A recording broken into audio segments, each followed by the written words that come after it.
Hello and welcome to the Bath Studio School. Today we are here hosting a debate on the Bath and North East Somerset local elections, which are due to take place on the 2nd of May. We have invited representatives from the main political parties to discuss issues important to our students. We are joined today by Jess Milton from the Bath and North East Somerset Independent Group, who is contesting Keynsham South, Tristram from the Green Party, who is contesting Obdown. From Labour we have Dr Sharon Gillings contesting Kingsmead, and from the Liberal Democrats we are joined by Councillor Richard Samuel contesting the Walcott ward, and from the Conservatives we have Councillor Mark Shelford, who is contesting the Widcombe and Lincoln ward. He is also currently the Cabinet Member for Transport and Environment and the current Deputy Group Leader. Welcome to the Bath Studio School, everyone. I'm Laura and this is Gabriel. On to our first question.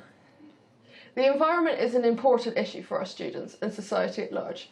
With student strikes and Extinction Rebellion staging their protests in London, the Bath Clean Air Zone charge has been a contentious issue to us locally. Could we have some clarity as to what your parties will do approaching this? Would you mind if we started with you, Mark? I'm delighted to answer the question. It is something that we worked very hard at. We had a very large consultation, 8,500 odd responses. Most of those were very, very detailed, up to 60 pages of detailed scientific responses. We worked on it, we remodelled it, and we are now completely convinced that we can get to compliance without having to charge cars. And this is very important, particularly from the equality statement that said that if we were going to charge car owners, it would have an undue effect on those that are less well off. So we concluded that we would go with option C and some traffic management. Brilliant. So what was your opinion on this, Dom? Well, as a party, we did publish our full response to the consultation. We were the only party that did. But we don't think it goes far enough. Our suggestion was actually that the zone should encompass all of the Bath City wards, which avoids the problem with rat runs. Because at the moment, where I live and where we are now in Obdown, for example, you'll get traffic just coming across Froome Road and just polluting around here at an already polluted area.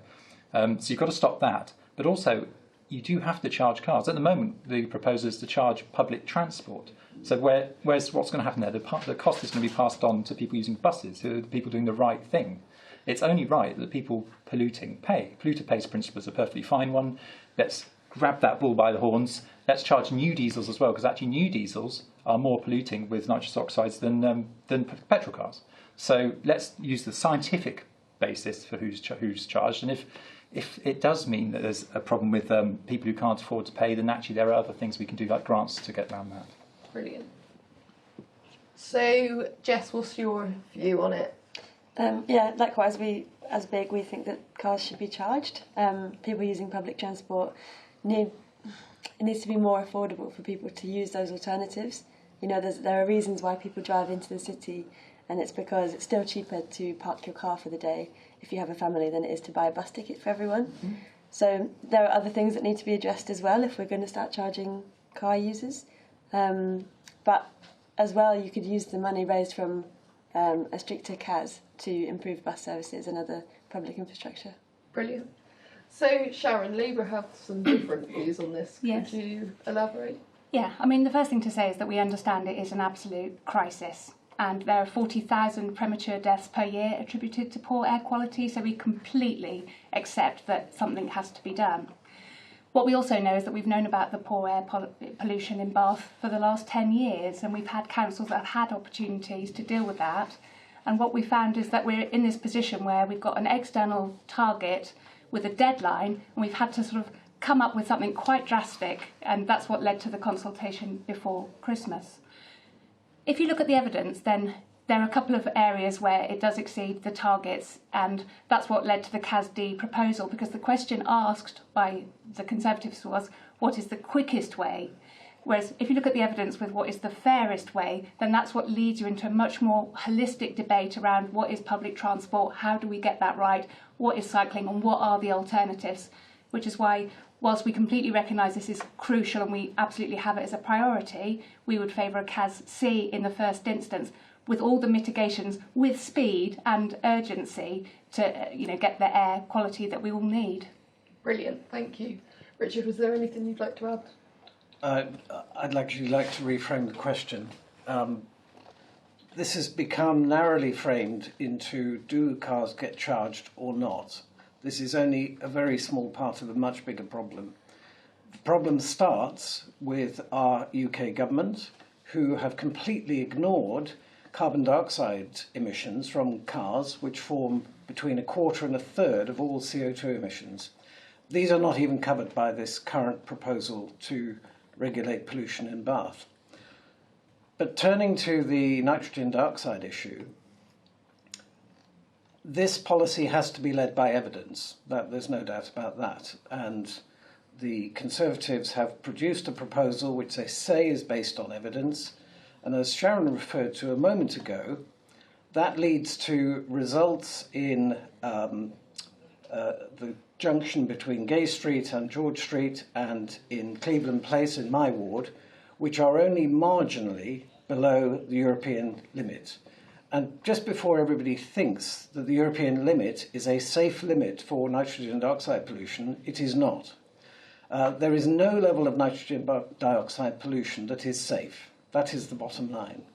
The World Health Organization's nitrogen dioxide limit is 30 micrograms per cubic metre, whereas the council level that they've been directed to is to reduce it below 40. Now, I'm no statistician, but I do know that in the results that the council has decided on, there is a margin of error. And the margin of error has been variously quoted to me at between 3 and 8%. If the limits that actually emerge in 18 months' time or thereafter are way above that limit, then the council at that time will have to reconsider its position. So, to answer where the Lib Dems stand on this, we are sceptical that the results that a decision has been made on are scientifically and statistically accurate. So if we gain control of the council, the first thing we intend to do, we have to do it very quickly, is we intend to commission an independent review of the data by a statistician. So we want to have the data, and we will publish the results of that. If the results say that the decision that was made previously is absolutely correct, then we will abide by that. If the decision tells us something different, and there are doubts in that, then we will see what can be done to tackle those doubts, because what nobody has said so far is that there are hundreds of variables in the model that has brought us to this point. So that is our position on it, but just the last point I want to make to go with this. We don't think as a party the clean air zone by itself will solve Bath's traffic problems. We never have believed that. We consider that a series of measures to tackle investment... If I could just... if I could just finish the point, and then I will shut up. But measures to tackle congestion, measures to tackle public transport, measures to tackle rat running, all of these things are required as a complement to the clean air zone, whatever it is. So that is our approach.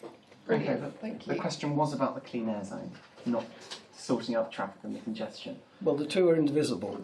They are, but we were just talking about what your plans were for the clean air zone. So if we can pass it back over to Mark, is there anything you would like to say in defence of your council? Well, there are a number of things. First of all, it's absolutely right to say it's a multifaceted approach. I gave you a specific example to the question, or answer to the question. Yes, we are looking at all different options, for example, expanding park and rides, making them considerably cheaper, if not free, for 3 years in order to encourage people to use those rather than drive into the centre of town. We've got different scrappage schemes. We've got help for LGV drivers, those with white vans, in order to become updated. We have already started with the buses. And the interesting point about the buses, I take issue with. I was put in a position where I could have said that we wouldn't charge buses, but by saying that we were going to charge the buses, that has encouraged them to change and convert into more modern and compliant buses.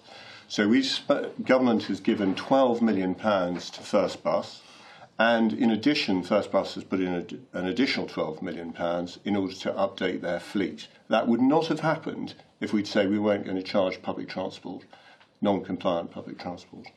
So absolutely it's multifaceted, and we are clear. This is not the same as congestion. And be very clear, Richard has said it's the same thing. They are linked, but it is not the same.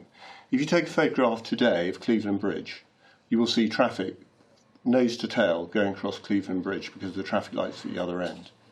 And they're non-compliant, and that is non-clean air.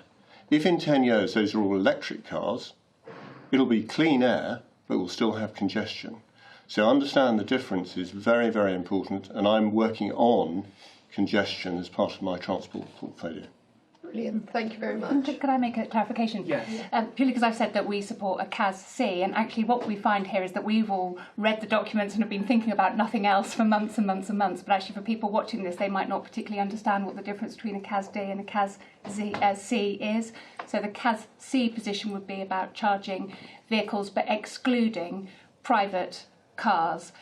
So that means that people who have been priced out of living in Bath, who work anti-social hours, who support the economy of Bath by cleaning the offices and working in retail, wouldn't be charged £9 to drive in until there were acceptable other measures. So that's what a CAS-C is, which is what Labour supports. And I just think actually we've all got used to just talking about it like it's just very normal, but the three-letter acronyms can be a bit difficult for people if they haven't followed the whole thread. Okay. And John, am I right in thinking that your party is supporting CAS-D? Of the consultation, there's the valid responses to a consultation, yes, but obviously actually our policy is a congestion charge. Okay. So, moving on to the next question. There is a housing crisis in Bath at the moment, and young people are finding it difficult to get on the Bath property ladder.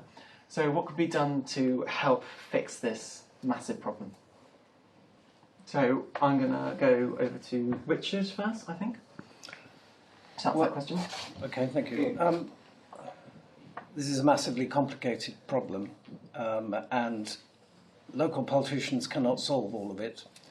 But there are some things that we can do. So if we start at the sharp end of crisis in housing, which I regard as being homeless or threatened with homelessness, or homeless at home, in other words, sofa surfing, there is a huge issue about the amount of housing supply of low-cost housing for rent.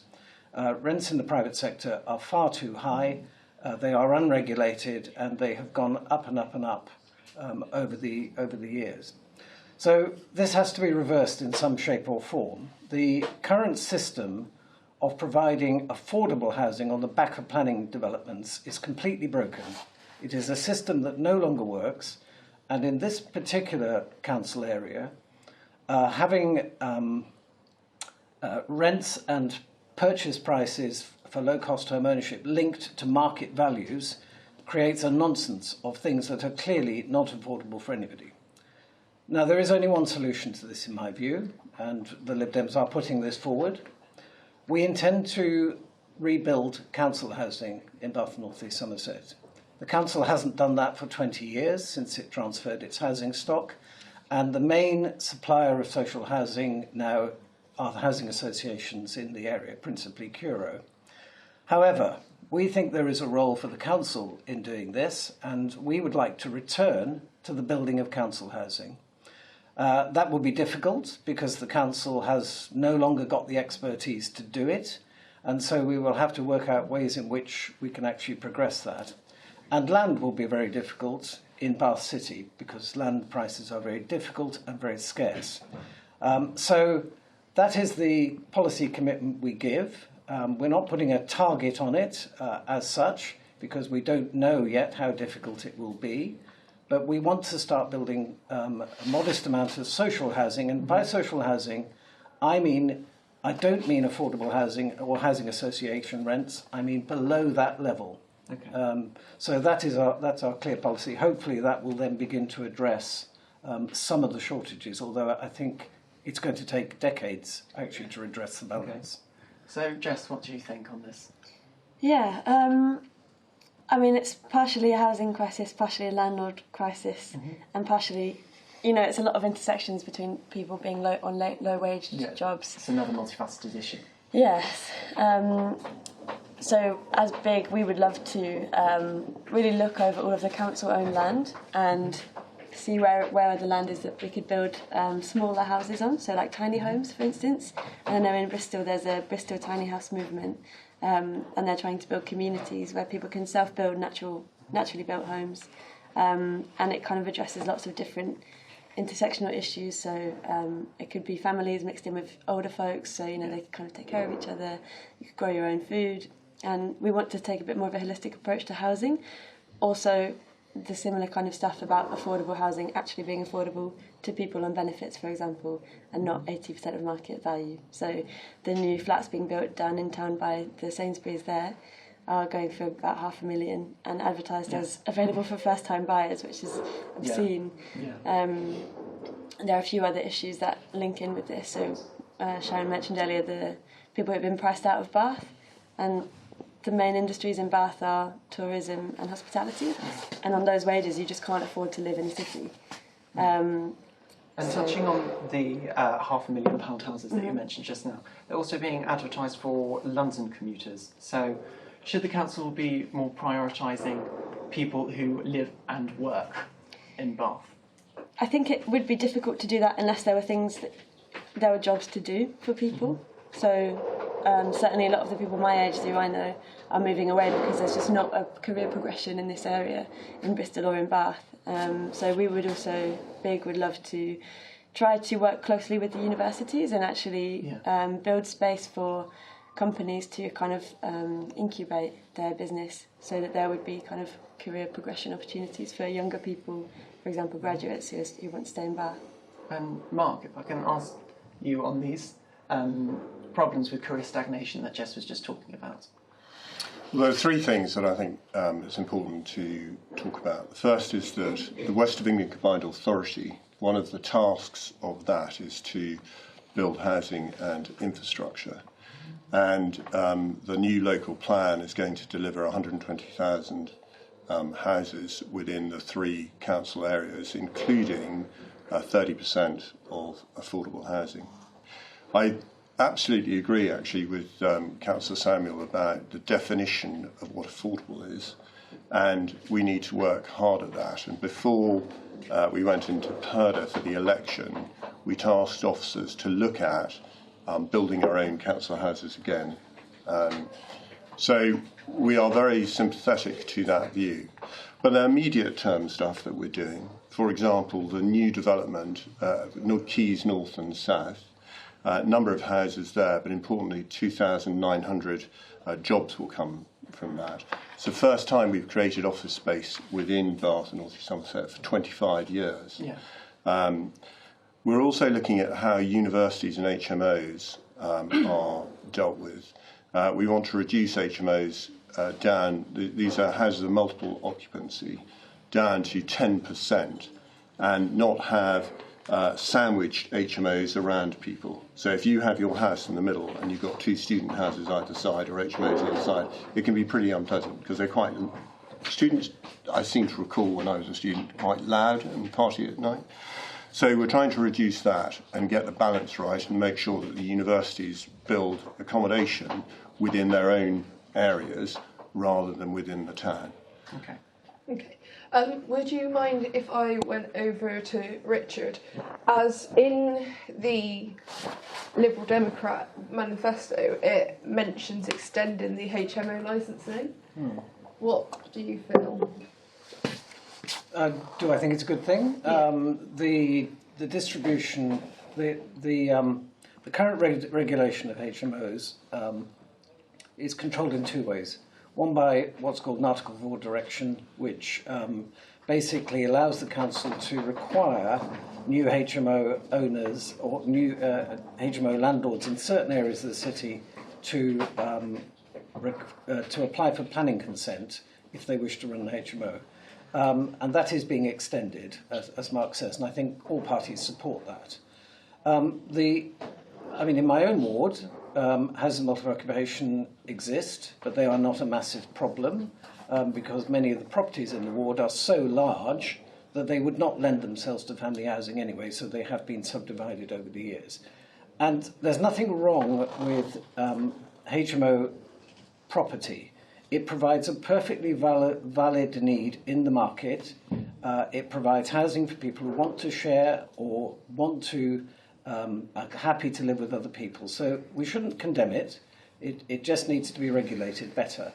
And I think that is the key issue. And the tensions that perhaps you're referring to underneath your question are more where areas have become dominated by multiple occupation letting, and the character of those areas have changed. And that is something that I think probably all councillors share concerns about. If we could move on to Sharon and Labour's views on this. Yeah, well, I suppose the first thing is it's great that the Conservatives and Lib Dems are adopting Labour policy, which is about building council houses, because Labour have been committed to council houses, and you don't have to look further than Bristol to see that that's what they've done, and they've had some fantastic innovation. Some of their housing has won awards for quality and environmental sustainability, so it absolutely can be done, and we would do it. But the other thing is, I mean, obviously with central government and the austerity started by the coalition government, the social housing have had their subsidies absolutely cut to the bone, and they haven't been able to provide the houses that people need. So I've been speaking with Curo, because it's a particular interest of mine around housing, and you said that 120,000 houses need to be built across those three areas. So my question to Curo was, in Bath, in the last 8 years since the coalition, how many new tenancies have there been for social and affordable housing?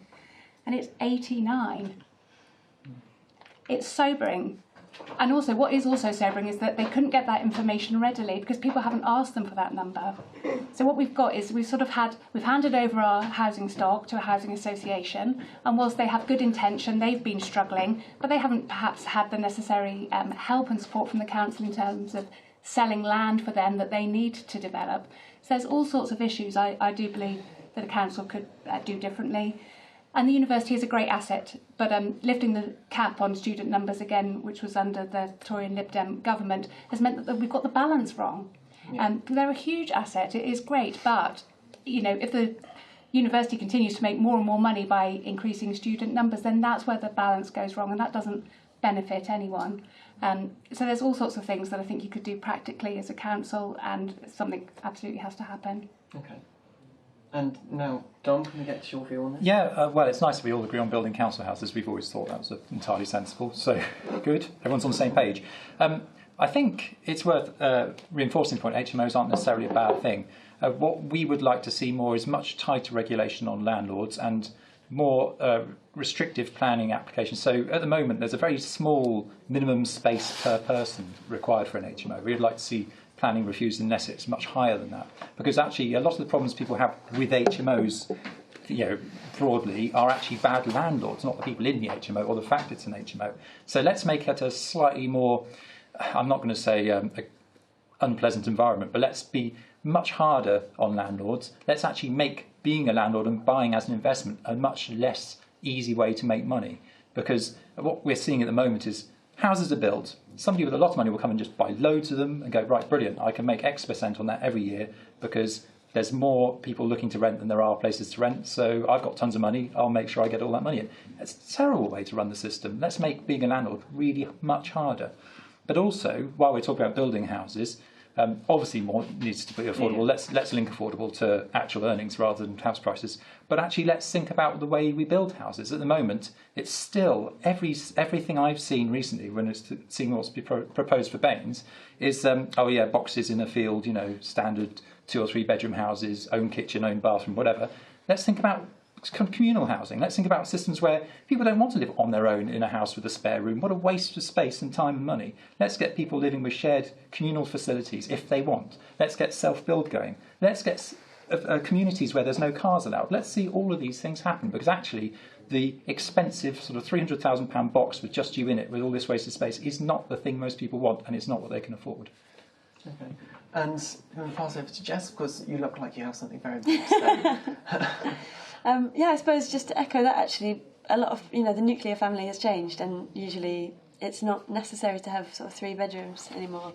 There are lots of people my age who, you know, are still going into shared living after university, and that could happen until you're like in your 40s, because you may not want to settle down and have a family home, or you may not be able to afford it. so personally I live on a boat, and that's the only way that I could really afford to even do this, to run as a councillor, because, you know, with a full-time job and having to pay the rent and all that kind of thing, it's a different story. Do you think the local housing market is broken? Yes. Simple answer. I don't think it's broken, because broken means that it wouldn't work at all. It is functioning, but is it functioning in the way that we would perhaps want it for the future? And I think you've heard the answer is no. We want to change and modernise it. Okay. Can I just say something quickly on that? Yeah. People should pay capital gains tax on the money made on their housing. Righty. Well, we do. Not on your first house.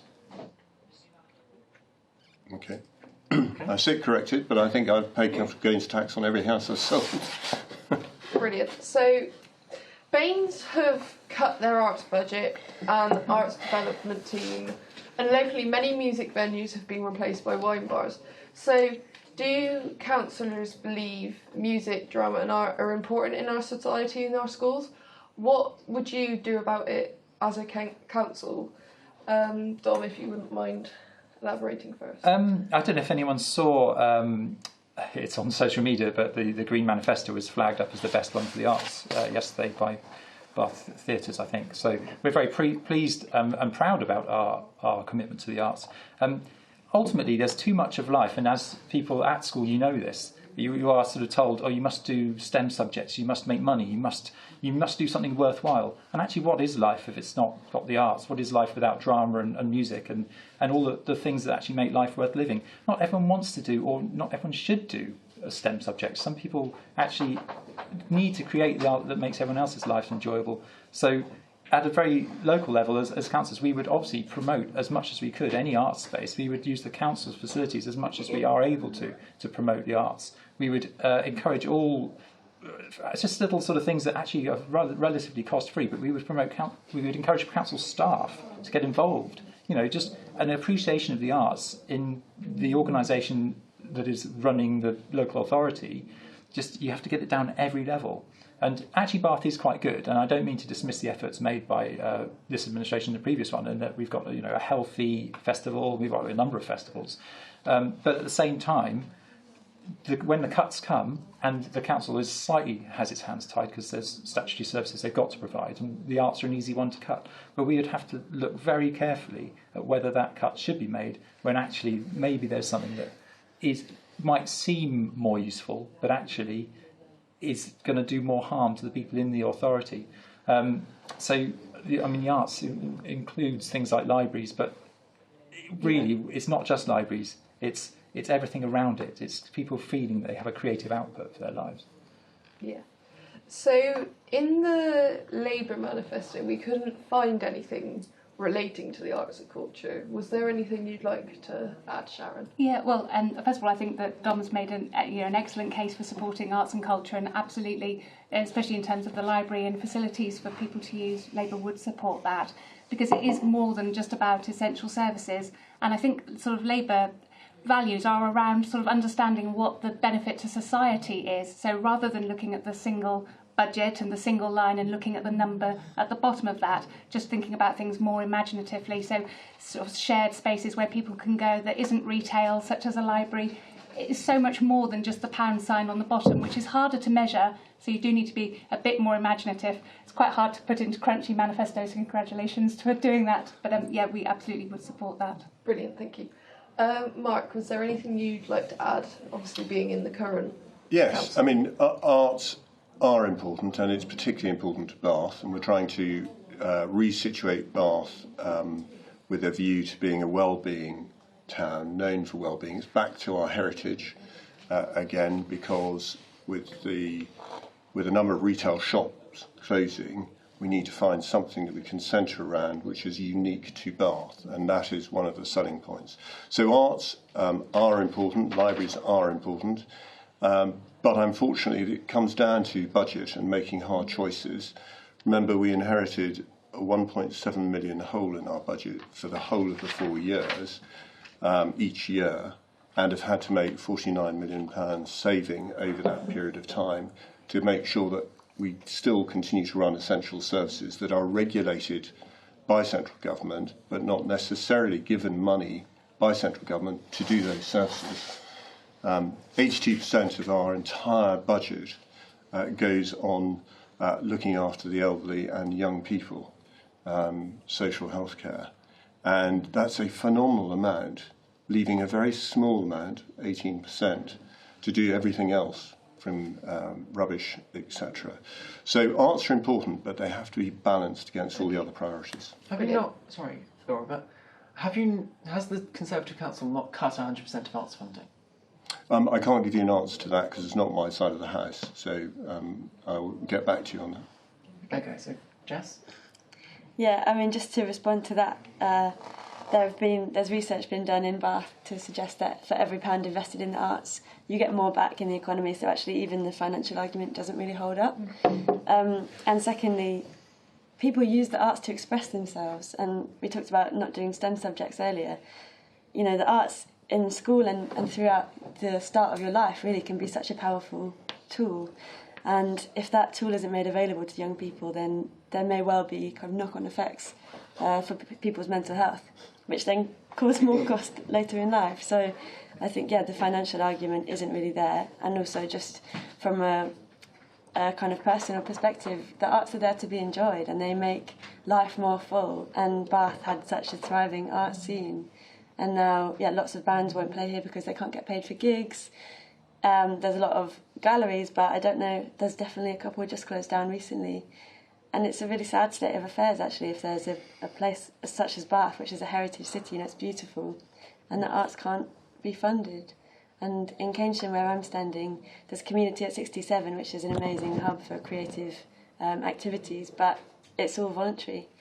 So there isn't the funding going into the arts currently that I would really like to see. Okay. Brilliant.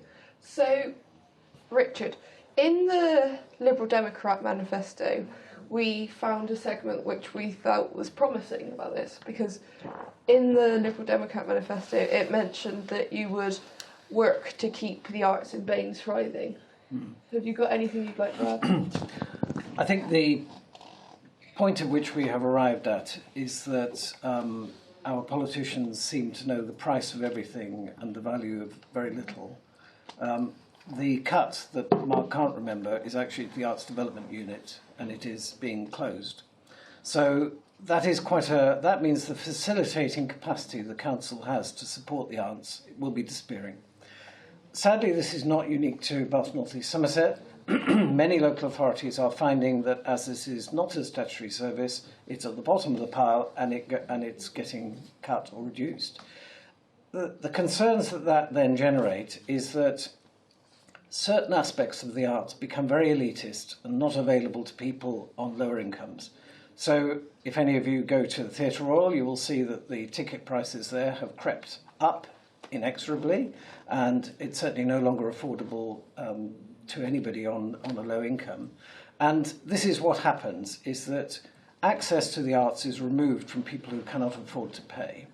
So this is an existential problem that actually has got very wide ramifications.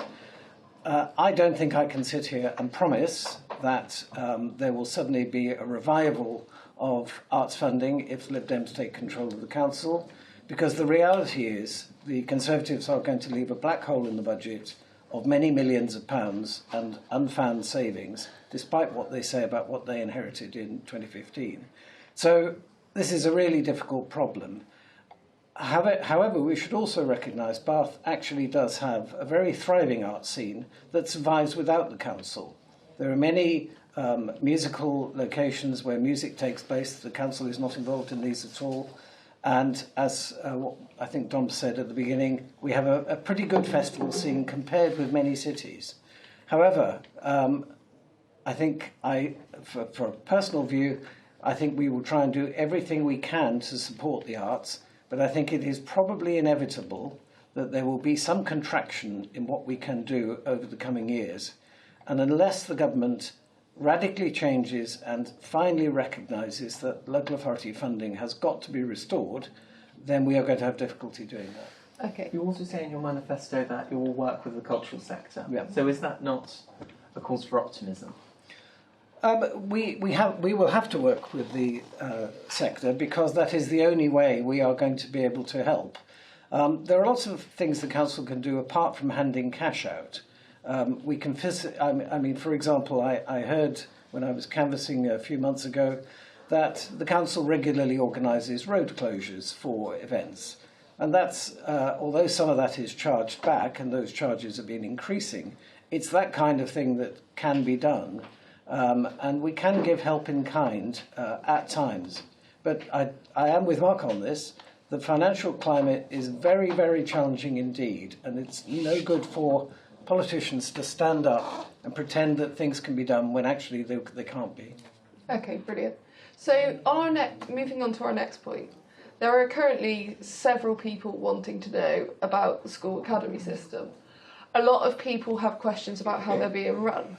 For example, there are reports of teachers needing to buy their own supplies, with both local secondary schools to Down being closed down, but the Bath Studio School and Bath Community Academy. Do you feel that schools should come back under local democratic control, and how do you think that the council can ensure equal opportunities for all children within BANES? Sharon, if you wouldn't mind answering this first, because I noticed in your manifesto you mentioned the scrutinisation of academies.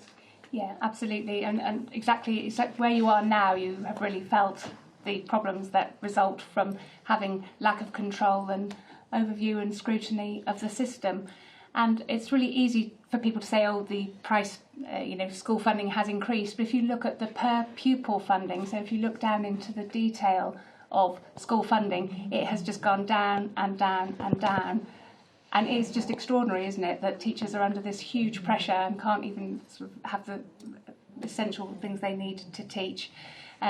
So we are failing our children, and we do need to have some control over it. So that a council can make a start on that, but the council will have to lobby up to central government to change the system and for powers to control that. So Richard, what's the Lib Dems view on this?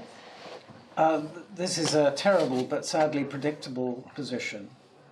When the Labour government, probably 15 years ago, first introduced the Academy programme, they provided all sorts of enhancements to schools in the state sector, either i.e. under local authority control, to opt out. And they made it easier and easier to do that. And I think what has come to be is that those schools have discovered that the Department for Education is not the place with the largesse that perhaps it might have seemed at the beginning. So what we have now is a centrally controlled education system in many cases, with the role for local authorities reduced to a minimum.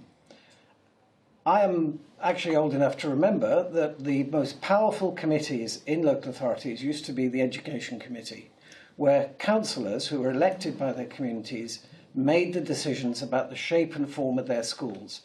Now, for reasons that probably it's not worth going into, in the 90s and early noughties, that fell out of favour with the governments at the time, both Conservative and Labour.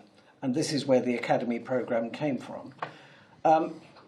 It has turned out to be a disaster, but it was entirely predictable. And many educationalists said this at the time, that if you have a centralised system of funding, you are vulnerable to cuts when you're not the flavour of the day. I think your question was, should academies come under local authority control? Yes, absolutely, but not with shortfalls in funding that currently exist. And I do feel for all staff and teachers in schools who are having to prop up the system with their own money, this is absolutely disgraceful, and it does no good for the children who are going through that system. So this needs to change. It is a rotten system now, and I'm afraid we will soon realise it's a rotten system, and hopefully we will have a national government that will change it. Thank you very much. So, Mark, Sharon mentioned earlier about the local council being able to be a starting point for changes in our education system. What do you feel on that? Well, I've watched with great admiration Councillor Paul May, who has the portfolio for young people in education, and I am absolutely fully supportive of all that he tries to do And as Richard has alluded to, his hands are fairly tied because of the current structure. And I think, again, it's one of those things that we need to modernise. I am not against experimentation. I think experimentation is really important. But when something hasn't worked, we then need to sit down and fix it and then get another model to make it work. So, yes. Brilliant, thank you. So, Dom, coming back to you, the Greens had quite a lot of opinions on education in their manifesto. Could you elaborate on some of these? We've always been against academies. When Labour introduced them, we knew it was a terrible idea. When the Tories and Lib Dems accelerated it and made all schools academies, it was an even more terrible idea. Anyone who spends public money should be democratically accountable. That's a fundamental rule we believe in. You don't give these unelected academy heads, or even worse, free schools, they don't even have to have qualified teachers. It can be anyone, teaching the kids, and they're handed monies by central government. Of course they should be brought back under democratic control. The reality is actually now it's very hard for councils to run LEA schools because they don't really have the staff to do it, because all of these schools have been sort of given away, and in some cases literally given away. The land and the buildings, this is all stuff we own, being given away to unaccountable people. It's a disgrace, but what do we do about it? We immediately, if we had a government, obviously we'd immediately renationalise all those schools, bring them back into LEA control. We don't have a government. What can a councillor do? Not much is the real answer, because as people have said, the national, you don't have the ability to do so. We would be pushing for everything for the LEA and the council to bring as much back in-house as we can. Everything. We wouldn't outsource stuff to people like Capita. We wouldn't do all that sort of nonsense that councils do. Get the skills back in-house, because actually the ultimate goal is to do it all back in-house. Brilliant, thank you. Jess, did you have anything that you'd like to add on the matter of our education? Yeah, I would actually agree with most of what Dom said just there. And also, class size is a huge issue. So for teachers who are already overstretched, having to do behaviour management for 30 plus kids doesn't really lend itself to them actually having good quality of education. So I feel like there are lots of structural issues with our school system that doesn't, it's not positive for students. And I feel like actually we need quite a radical overhaul of the education system generally. Brilliant. Yeah. So returning to the point about classes being too overstretched to give their students a proper education, is there a need for caps on numbers of students so other schools aren't forced to close? Is this something you would advocate, Jess? If there's enough schools locally for people to go to, if it's a feasible thing, then that could be an idea. But I think another important aspect would actually be maybe getting rid of catchment areas and actually just improving the quality of schools across all locations so that people can just actually take their kids to the local school. And then that would, I think, help with things like congestion during the school rush. I think that could actually be a solution to a lot of the challenges that we face. Yeah. And Richard, how about your opinion? Would The a cap be a good idea?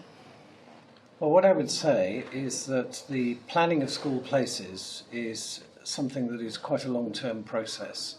And the councils will have to look at demographic change, expected increases in population, school-aged children and so on. And as we heard earlier, we are expecting a big increase in housing in this area. So one would hope that our council is looking ahead to that day and beginning to plan for it, which makes the decisions to close schools in the south of the city completely bizarre, because I know that there are many children now in the south of the city who have to travel to St Mark's School, which is in Lambridge Ward, next to my ward, and that is a very difficult journey for them, a costly journey, and as Jess has just said, it adds to congestion unnecessarily. So you have to look at this in the round. The point I think about class sizes is it is pretty clear to all educationalists that class sizes above a certain size, you will then start to get a drop in the quality of the teaching practice, and that is undesirable. So this is not something I can answer in a kind of 2-minute response, but I think the general principle there about planning ahead properly and not giving away assets when you don't need to is the important ones. Brilliant. So, Dom, what is your opinion on it? Because in the Greens' opinion tends to be that schools should be a community resource. So. Yeah, and we think everything you need to live should be as close to your house as possible, because we don't think people should travel. I think we kind of share that aspiration. It's just, you can have that aspiration and you also have to kind of enable it by allowing people to go to school near them. I live in Odd Down, and as has been mentioned, the schools are closing all seemingly everywhere, including this one.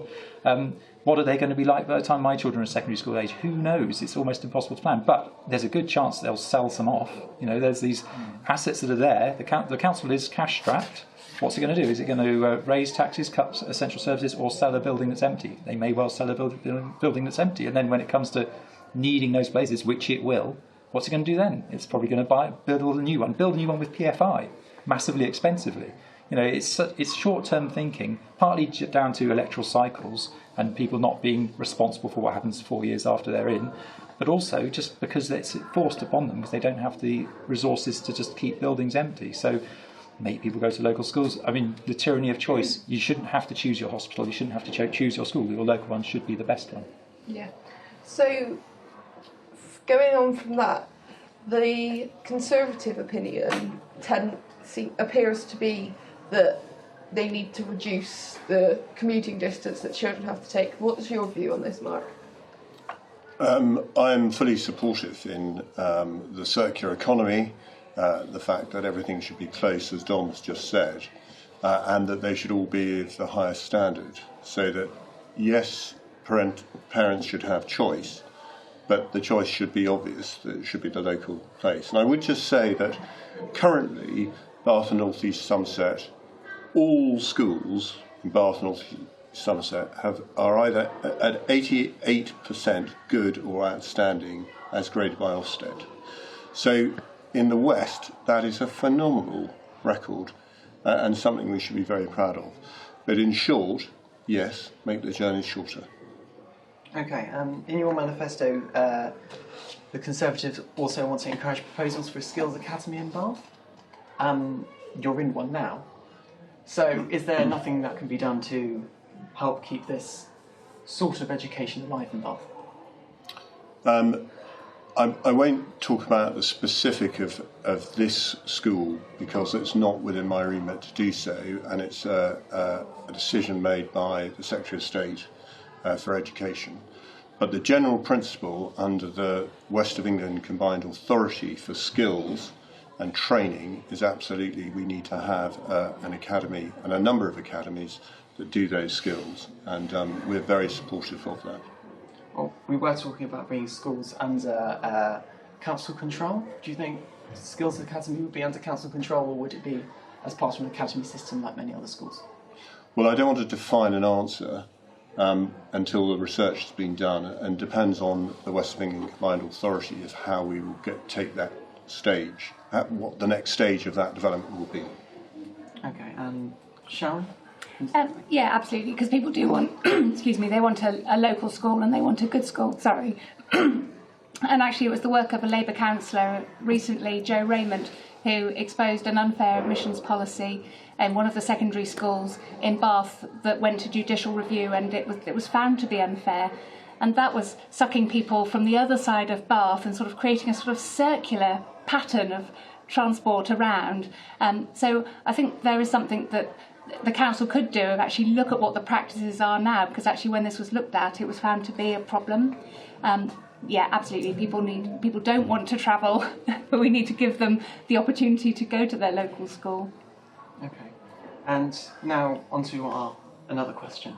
With some of our students coming to school hungry, homelessness and food poverty are important issues that have seen a significant increase in the last few years, both nationally and also locally. There are currently over 20 rough sleepers in Bath at the moment. What can the council do to reverse the income disparities locally? So I'm going to go to Sharon again. Yeah, well, that was quite a wide question, wasn't it? Because that talked about homelessness, and that talked about poverty, and that talked about income inequality. So they're all huge issues. And what I know about Bath is that the poverty is hidden. So Kingsmead, where I represent, is incredibly diverse. I look after patients at the homeless hostel, and I also look after patients who live in the Royal Crescent and everywhere in between. 1 in 5 children in Bath and North East Somerset live in poverty, and that rises to 1 in 3 in some areas of Twerton, and that should shame us all. You spoke about food poverty. So in 2009 there were 29 food banks. There are over 2,000 now. And it's really important to understand what food poverty is, because it's not people who are a bit hard up thinking that they might like to get some food for the weekend. This is people referred by social workers, by charities, by health visitors for a 3-day emergency food package because they wouldn't have anything to eat otherwise. The homelessness crisis, I'm surprised that number is 20, because actually it's usually around 34 on the streets of Bath in the count. And obviously that was less over winter when we had the safe sleep. Street homelessness is incredibly complex, and that involves mental health services, a whole wraparound care issue. Well, the first thing I think we have to say is we have to notice this inequality, and we have to be honest about it, and we have to have councillors who will actually go out and see it. What we can actually do about it as a local council is hard, but certainly in terms of food poverty, there's quite a lot of services that exist which we're not sort of supporting people to take up. So Healthy Start vouchers, which would see pregnant mums and people with children under 4 have access to food. And there's only a 50% uptake of that, so the council could support that. It could restart Meals on Wheels, which were a service in 2017. That would be a simple thing to do. And it's around the bottom line, isn't it? So yes, it costs money, but in terms of the social care, the reduction in other social care budgets, you could be quite imaginative and understand it that it's more, it's like what Richard said, it's not the cost of it, it's the value of it that needs to be assessed. So that, I could talk about this for quite a long time because it's quite a subject quite close to my heart, and you've asked quite a lot of questions, but that's my starter. Okay. Richard? Well, what have we come to in 2019 that we cannot feed our population adequately or ensure that they have sufficient income to feed themselves? This is a terrible indictment on our society. I hear politicians frequently saying, well, we're got the 6th biggest GDP in the world, and yet this is the situation we find in our communities. And it is a terrible indictment of what we have come to. The roots to this are the dismantling, or the attempted dismantling, of the welfare system, which has served this country really well since it was introduced by the Labour government in 1945. The cuts that were made, particularly to universal credit, made deliberately by George Osborne, have caused awful damage to people on low incomes. And it's very difficult to reverse that situation because the money that is available to low-income residents, they find they're competing with, shall I pay for the electricity? Shall I pay my rent? Shall I put food on the table? This is an unacceptable position. What will your party? That's what I was going to go on to say. As Sharon says, you've got quite a broad question here, but let me concentrate on a couple of aspects on it. The most visible sign of that type of poverty is street homelessness. And I remember, actually, this was one of the good things the Labour government did between its spell between 1997 and 2010. They put a massive amount of effort into eliminating rough sleeping. And all of that good work has been reversed, I'm afraid, in the last decade. And we're seeing it coming back on our streets. What can we do locally? Well, I think all we can do is to make sure that the support services that A, the council provides, and B, charities in the community provide, are as good as they can be. That is the best we can do. We are not going to be able to alleviate the basic causes of homelessness, which are income related, and that's much more difficult. The last thing I'd say about this, I think on your screen I saw a little bit about children coming to school hungry. Yeah. I have a real empathy for this. When I was still working, I worked actually with an academy head on a very simple solution, because he had the same problem. Kids were coming to his school in the morning, they couldn't concentrate on their lessons because they were hungry, and he introduced a really simple thing: breakfast. And he made breakfast available for the kids, and I think got local sponsorship from within the community, so the school didn't have to pay for it. It made a dramatic difference to that school's results. So simple things can sometimes produce dramatic solutions. Okay, and now over to Mark on your opinion on this. I think this is a very important question, and as Sharon has said, there are three parts to this, and I think one of the most important things that we should do as councillors, as a group, is not be partisan, and we should come together to try and fix this as a whole project. Of which simple things, as Richard has said about breakfast, is important. Getting sponsorship for breakfast, I absolutely agree with it. One of the things that we've recently done, and Dr. Gillings, you will know this, that we've got £400,000 to refurbish the centre, the supported accommodation centre, because when you have a rough sleeper, they are very, very complicated people. There isn't just one problem in their life, and they need to be assessed and supported and helped. And making sure that we support the two big charities, which Julian House and Genesis Trust, is very important. The council staff do that and are very supportive of the aim of trying to improve the situation. Okay, and Jess? Yeah, so this is a huge topic, and like Sharon, we could talk about this all day. It's not just food poverty, is it? It's it's poverty generally, it's austerity, it's people not being able to afford to live. And that obviously is a wider structural problem that I think central government need to address. And so, as has been said, in Bath and North East Somerset, there's there's a limit to what we can do without kind of central government cooperation, and so we would need to lobby central government as well for changes to how they're addressing rising inequality. Is that something your party would be very keen to do, lobbying central government? Yeah, certainly. Okay. And also, just to say, the cafe that I work in one day a week in Keynsham, we do free school meals during the summer holidays, and we're in the process of getting a community fridge so people can take leftovers without feeling embarrassed about it. And it's just, if anyone's got spare food, then it's to avoid it going to waste. I think that's another kind of the other side of the coin, isn't it? Is food waste, and over a third of our food is wasted when there are people going hungry. So I think we need generally a more joined up approach and more holistic thinking around this topic.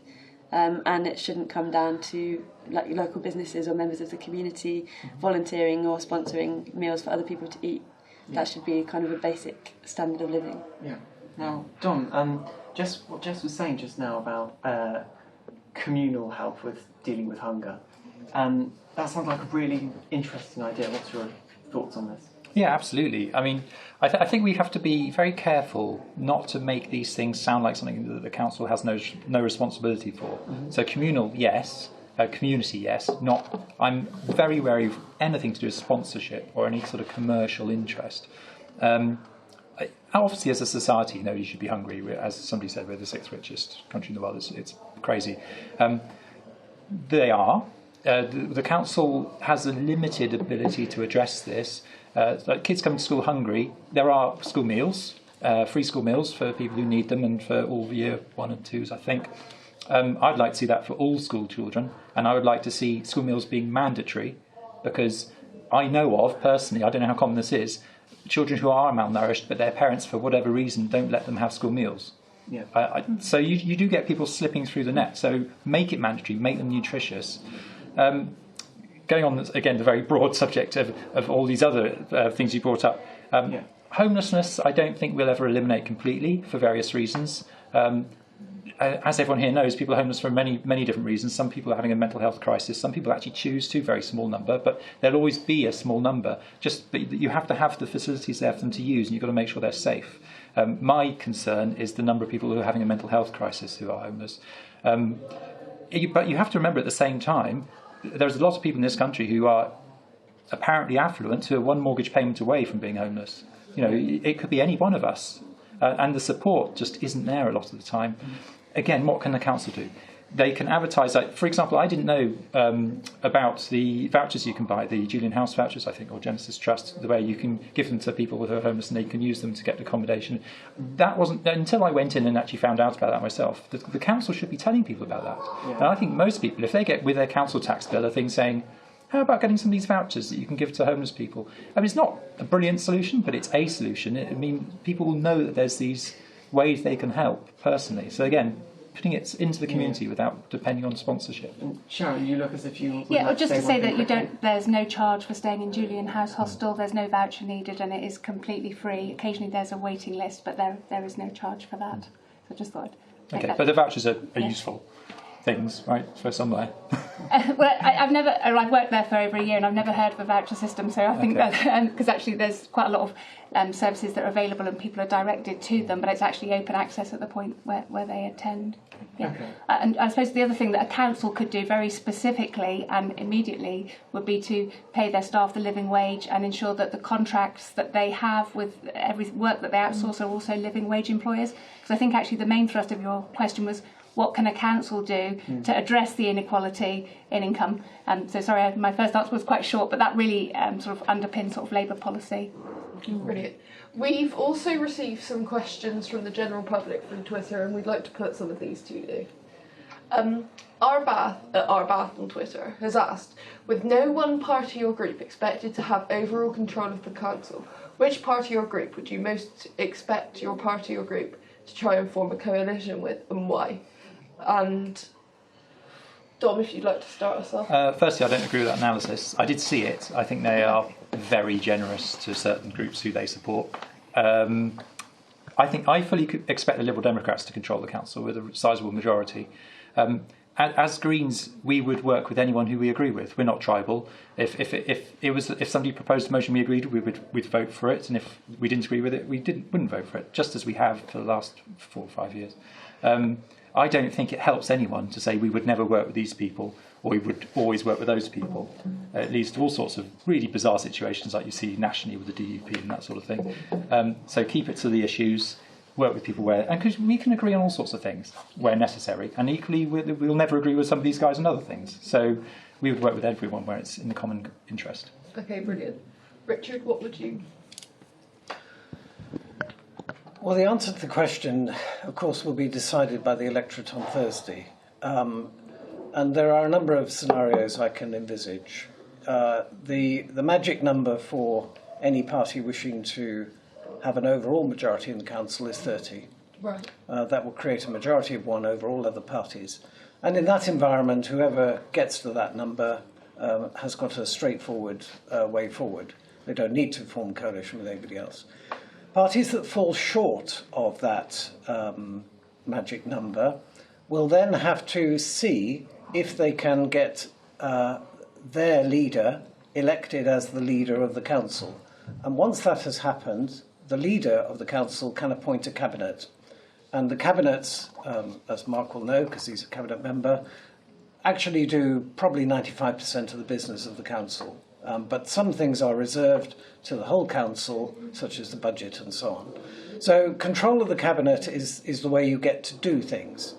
So in a situation where no party has overall control, inevitably there will be a certain amount of negotiation and discussion to see if smaller parties will support the larger parties in forming that administration. One thing we have to do, however we do it, is as all politicians elected, we have to come together to form an administration.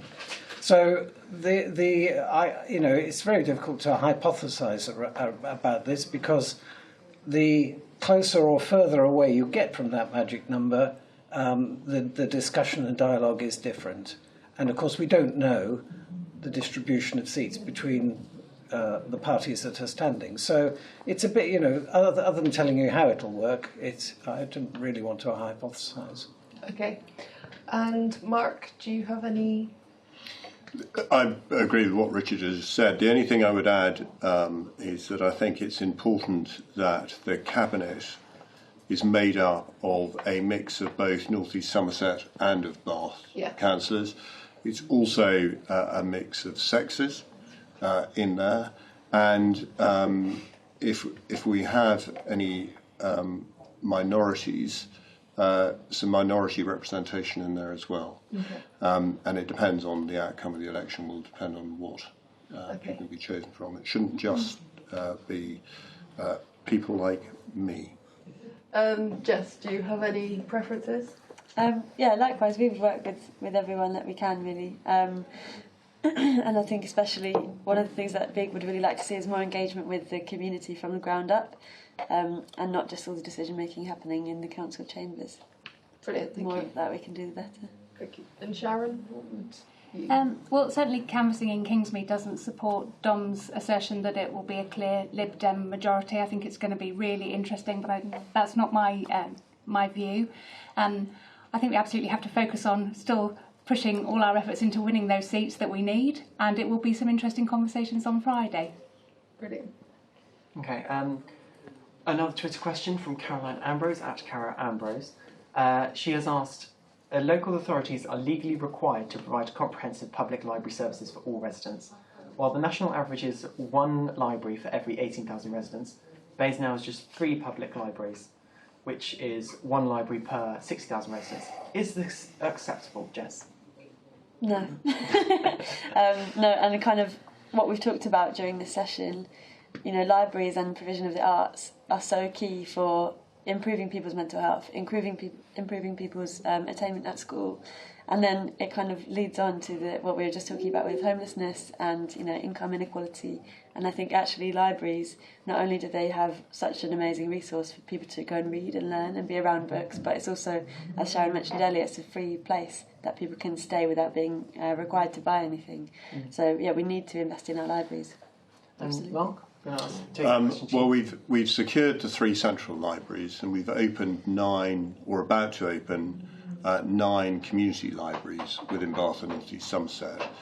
So we are great supporters of libraries, but the library service is changing, and we have to reflect that change. People want to have access to the internet, to do their research, rather than necessarily having books. Books are important, of course, and there must be a mix of reference and everything else, and be able to order books.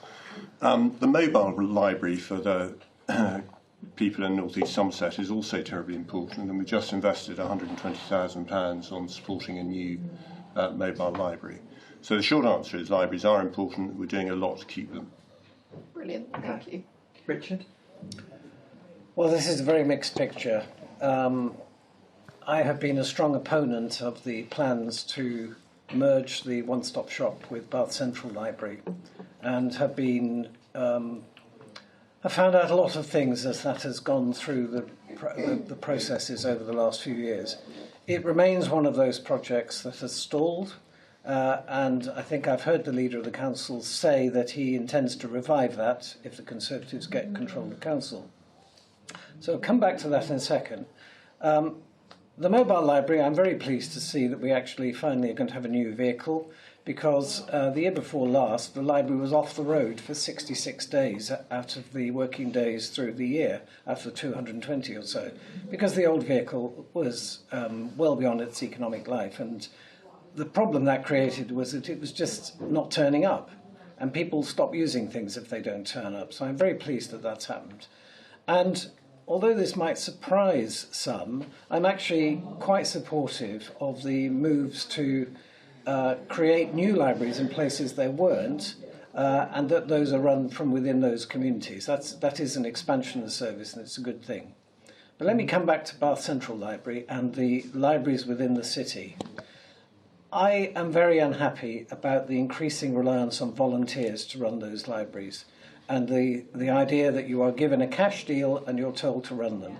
And I've never had an answer to the question, what happens when those volunteers disappear, because volunteers don't stay volunteering forever, or the cash runs out. I've never had the answer to that.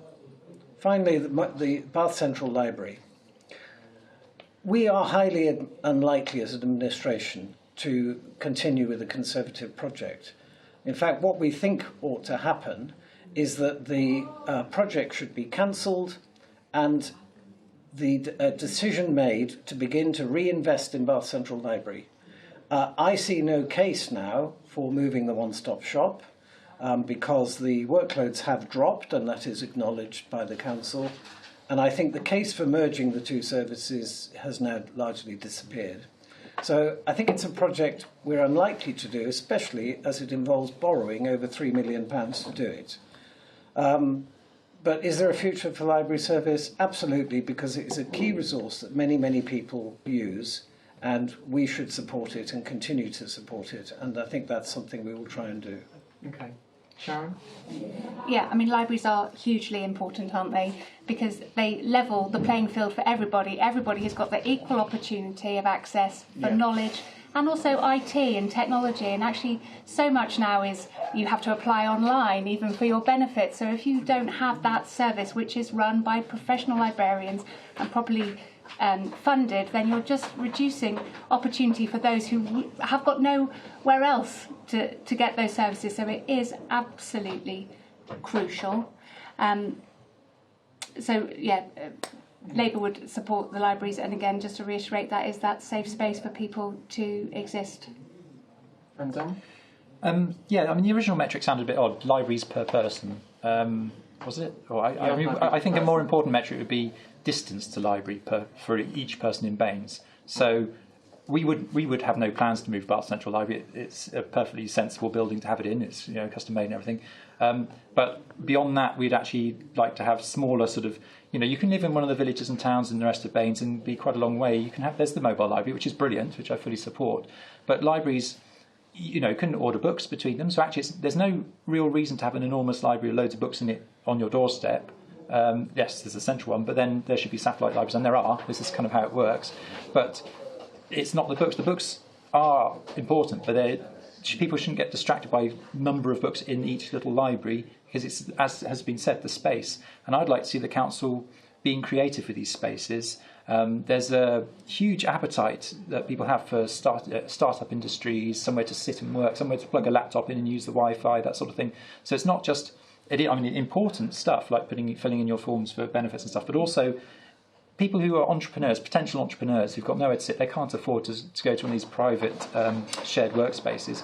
Why can't the council provide them? And they do to a certain extent, but I'd like to see that sort of rolled out, and a real sort of incentive for people to get going with their own ideas for creative industries and tech businesses. Okay. Brilliant. So moving on to some different questions regarding mental health. Mental health is an extremely prevalent issue currently, and with it being estimated that nearly 1 in 4 people have mental health issues at some point in their life, if your party was elected into council, what would you do to improve the access to help for mental health issues? Starting with you, Richard. Well, the place where this debate should take place is in the joint arrangements that the council has with the Bath North East Somerset Clinical Commissioning Group, because this is the group that pays or makes decisions about the allocation of healthcare resources within Bath North East Somerset. So that's where the debate should take place. Money, of course, is a recurrent issue in the health service, and juggling of those resources is never easy. But I would expect the benefits of preventative services and other services around mental health to form at least a key feature of the CCG's funding arrangements. So that's what I would say to you. It's not something the council can decide by itself, but it does have this forum that is developing and assuming more responsibility in our area, and that is the place for the debate to take place. Brilliant, thank you. So, Dom, what's your opinion on this? Well, likewise, I mean, councillors don't actually have a huge amount of power to do much about this. You can make the environment supportive to people having mental health crisis, and that's important, and there should be provision in schools. It'd be nice to see every school have specially trained, and I know they do to a certain extent, but that's the sort of first bit of support that comes out of schools when there's budget cuts, mental health support, so we really need to make sure that's there. But equally, CCGs, I mean, we don't think CCGs should exist, but that's a separate issue. There's not much the council can do about that. But the trouble is these pots of money are siloed, and the council can think, well, there's this very good reason to do thing X, and then this other group has pot of money Y that pays for it and actually isn't accountable to the council. So it is very awkward. The council can pressure for services, but in the end, the CCG has a budget and it decides how to spend it. Yeah. So, Jess, what's your view on the matter? Yeah, I mean, those are the facts, I guess, about how the system works. I think the bottom line is that people are being let down all the time because mental health provision just isn't there, and that's to do with funding cuts mostly. I suppose the thing that counsellors and councils can do is kind of like Dom said, make a supportive environment. So community and having a sense of belonging is really, really important to actually your sense of well-being. And I think at the moment, partially because people are being pressed out and having to move away for jobs, things like that, there isn't necessarily that sense of community. And that's places like Community at 67 in Keynsham bring everyone together and create a really lovely community atmosphere. And I think that is quite good for people's mental health, but obviously nowhere near enough to actually have an impact really on the number of people who are really struggling with their mental health. Okay, brilliant. So Mark, what's your view on it? I agree with everything that everybody said. There's very little we can do other than to be a supportive environment. I've had a lot of work with Help for Heroes and British Royal Legion because of my background of being an ex-soldier. I know what fantastic work they do, and it's about identifying those sorts of people who are vulnerable that need to get the help that they can do. Rose Cottage in Twerton, for example, is a fantastic community space which is really supportive. So we need to continue to do that work, and I think the bottom line is to be the supportive environment to allow that to happen. Yeah, brilliant. So Sharon, you obviously have another perspective on this with being a doctor. So what is your views both as a doctor and a prospective local councillor? Yeah. Well, as a prospective local councillor, the first thing we need to do is vote Labour. We need to get Labour councillors because that's how we're going to end up with a Labour government, and I genuinely believe that is the only way that we can solve this. So I qualified as a doctor in 1995, so I saw the end of the Tory cutting away at the NHS, and then I worked in the NHS through the Labour years, and the last 10 years have been really hard, and it is a politically motivated austerity agenda, and I will get upset because I have never known mental health services to be so appalling. And as a clinician with a patient in front of me, I absolutely know that I cannot get them the services that they need, and it's particularly heartbreaking when it's children and adolescents. So our local CAM service is run out of Oxford. From Bath, people have to travel to Keynsham. And heaven forbid someone actually needs to be admitted for a mental health crisis as a child. They may be going 200 or 300 miles, plucked out of their community, everything that they need to enable them to get better. There's sort of a goodwill, and people are trying, but what we're finding is everyone in the system is so pressed. They're putting up their own barriers personally and for their organisations because there is no capacity. And people get passed from one service that means well to another service. So there's sort of become a lack of meaning within it. And I think if you're suffering from mental health problems particularly, that's more devastating. It's very distressing when it's a physical illness. But you can still, obviously, it's easier for you perhaps to explain or describe or show, or there's something tangible about it. It genuinely is a crisis, and we see it all the time, every day. Yeah, brilliant. So, leading almost exactly off for that, after reviewing the statistics that BANES have provided, I've discovered that in the Q2 of the 2016 to 17 year, there are 34.6 admissions of children per 100,000 into CAM's Tier 4 wards. This rate is higher than both the South West and England. Where would you start on that, Sharon? Yeah, well done for doing your research, and that sort of backs up what we see really, which actually in my surgery, because obviously I know that the child and adolescent mental health services are the hardest to access, and it's really very difficult because they're under huge pressures, and what you have to write in your letter in terms of trying to describe the need, the detail is needed, and you put the letter in and it comes back, I'm sorry, they don't meet the threshold for our intervention. So you've got the statistics and I've got the personal experience, which just shows we absolutely have to do something. And this is a tidal wave, this is coming, these are our future, and if, it's an emergency. Okay. So, Mark, what is your view on that as the current councillor? I don't have a view about the numbers per se. I'd still say that we need to create a supportive environment. But that's about treating the problem. What I'd really like to also look at is why has there been this explosion of mental health issues, and Is it linked to social media? If it is, and also is it linked to the big search engines about what you can see online? Is there something that we can do to create a more protective environment where social media is moderated in a better way, so that bullying and trolling that seems to happen now, which never happened in my young days because we didn't have it. Yeah. So I think there's something that we can look at both nationally and actually locally to see what we can do to improve that situation and try and prevent it happening in the first place. Okay, so Jess, what's your view on it? Well, just to respond, I feel actually that's a slightly patronising view, that social media is the cause of people's anxiety and depression, and there's this need for more mental health provision, when actually, when you look around, you know, people are struggling to afford their housing, they're struggling to eat, they're struggling at school, their schools are being closed down. You know, there are so many real, tangible reasons that people are struggling to get through life, in early years especially. And this is the kind of thing that we need a more holistic view on. So with better funding support for things like libraries or the arts, you know, people to be able to express themselves, spaces where families can go, places where kids can play outside. You know, it's actually, we need to kind of not only treat the problem as we have it now in this crisis, as you say, but also look at what we've been doing or maybe not been doing for the last 20 or 30 years, and how do we prevent the next few generations growing up in the same way and having the same mental health crises. Okay. Unfortunately, this has been the end of our show and we've got to finish now. Thank you all very much for coming in today. This has been the Bath Studio School Debate.